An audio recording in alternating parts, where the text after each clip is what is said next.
Bonjour à tous, j'espère que tout le monde va bien. Je vais continuer l'étude du catéchisme de Spirago. On était rendu au deuxième point sur l'enfer. On avait vu que l'enfer est la peine des personnes mortes en état de péché grave. Et on avait vu en dernier, les habitants de Sodome et de Gomorrhe seront au jour du jugement traités avec plus d'indulgence que les villes qui ne reçurent pas les apôtres. Voir Matthieu 10, 15. Maintenant, on va commencer avec un signe de croix pour passer au deuxième point. Au nom du Père, du Fils et du Saint-Esprit. Amen. Oui, l'enfer est la peine des hommes et des femmes morts en état de péché grave. Par un péché mortel, on se sépare entièrement de Dieu. L'Esprit Saint s'en va. L'homme, en cet état où la femme est une branche de vigne retranchée du cep, qui est le Christ. Elle décesse et est jetée au feu. Voir Jean 15, verset 6, ou 1 à 6. Ces âmes tombent en enfer aussitôt après la mort. Deuxième concile de Lyon.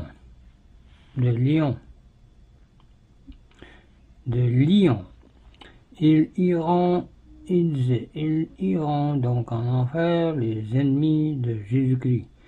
Voir Psaume 110, verset 1.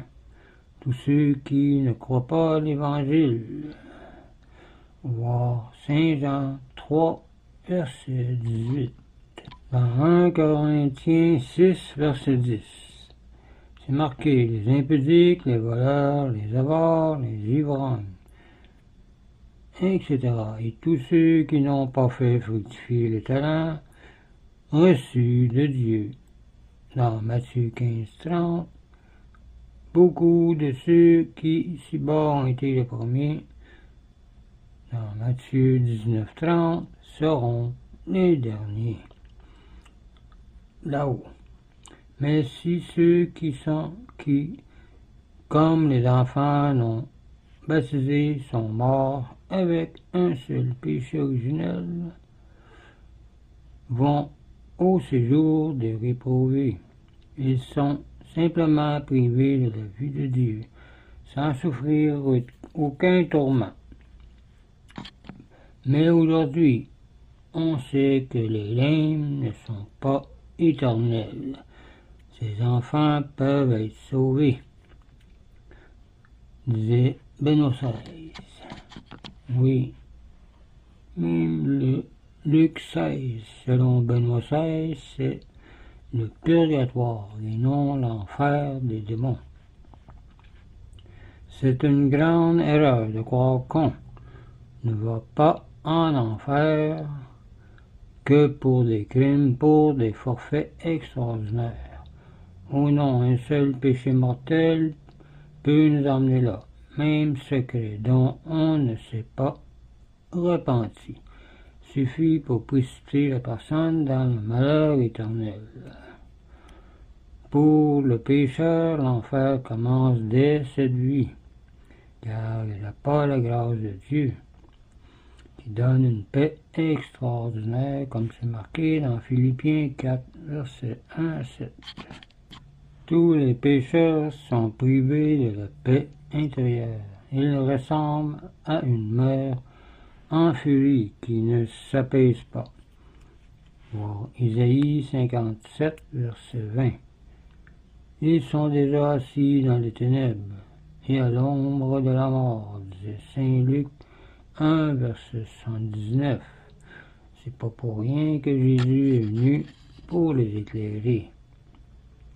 Ils ne comprennent pas la doctrine de la religion, ils s'en fichent même, qui leur paraît une folie. Voir 1 Corinthiens 2, verset 14. Ils semblent vivre et sont en réalité morts en nous-mêmes. Disait Saint Jean Chrysostome, car Dieu nous a fait pour lui, et pas pour être seul.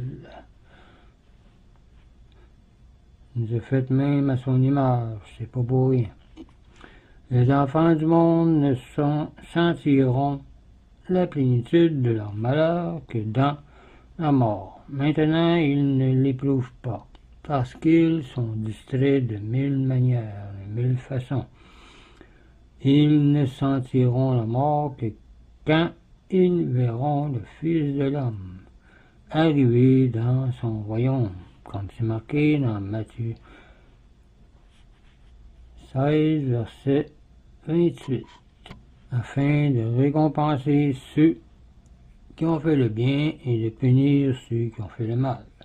Pensons souvent à l'enfer et à la mort. Cette pensée est solitaire, elle nous détournera du péché, comme le feu défend la proie des assauts du lion. Descendez souvent en enfer par l'imagination, par la pensée durant votre vie, disait saint Bernard, pour ne pas y descendre après la mort éternellement.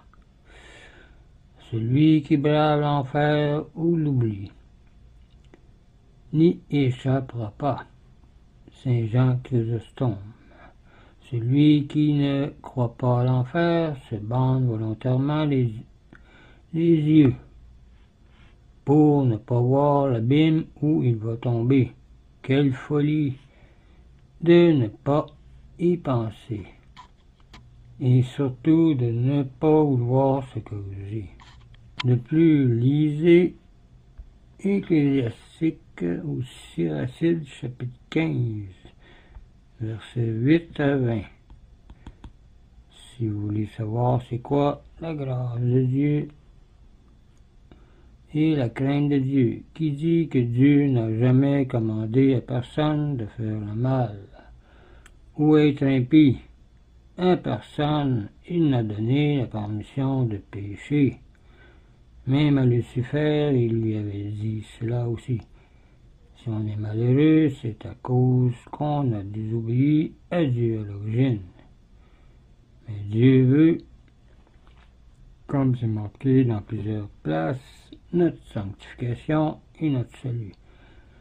Voir le psaume 51, qui est le psaume pour demander pardon.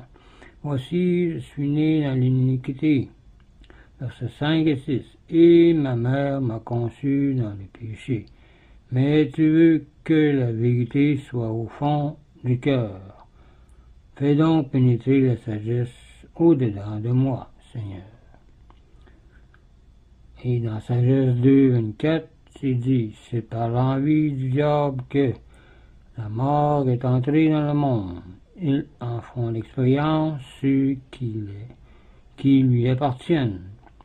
Mais Jésus-Christ est venu tout réparer en ressuscitant, vainquant la mort. Allez à lui au moins par les prières pour demander pardon, ou si vous croyez à l'Église catholique que Jésus a fondée, allez au sacrement du pardon et vous trouverez la vraie paix de Dieu, comme c'est marqué dans Philippiens 4, versets 1 à 9.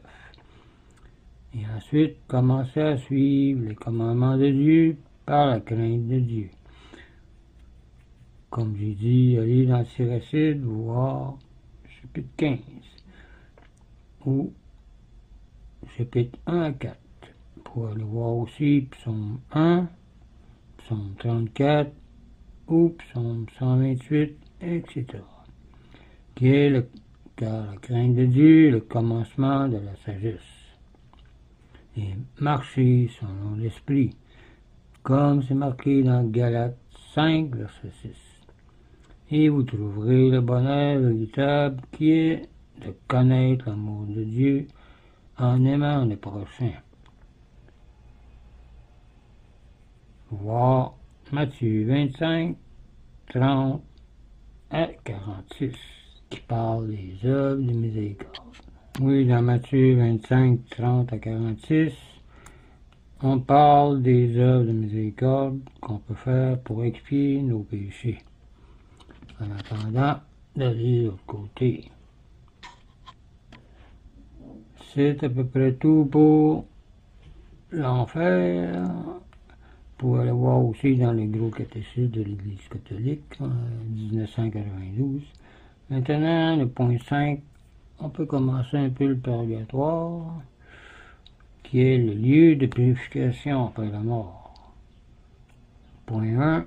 Le purgatoire est un lieu où souffrent temporairement les âmes des hommes et des femmes morts sans péché grave, mais dont les péchés ne sont pas encore entièrement expiés. Les Juifs même y croyaient, même ça vient de là. Ça vient pas de l'Église catholique, mais les Juifs, le purgatoire. Donc l'Église a cru aussi, car l'Ancien Testament fait partie de la Bible. Donc, il y a un exemple dans l'Ancien Testament. Judas Maccabée croyait que les âmes des guerriers morts qui avaient des idoles sur eux seraient obligés de souffrir. C'est pourquoi il fit offrir pour eux des sacrifices au temple de Jérusalem. Voir 2 Maccabées 12, verset 43. Et le livre de Maccabée se trouve juste dans les Bibles catholiques, non dans les Bibles protestantes qui l'ont rejeté. Beaucoup d'hommes et de femmes sont au sommet de leur mort, au moment de leur mort, dans l'état du blé récemment fauché ou de l'or nouvellement extrait de la mine. Avant de mettre le blé en grange, on le laisse exposer au soleil, brûlant du soleil. Avant de travailler l'or, on le purifie au feu aussi. Ainsi, les souillures de l'âme séparées du corps doivent disparaître dans le feu du purgatoire, disait Saint Grégoire de Nice.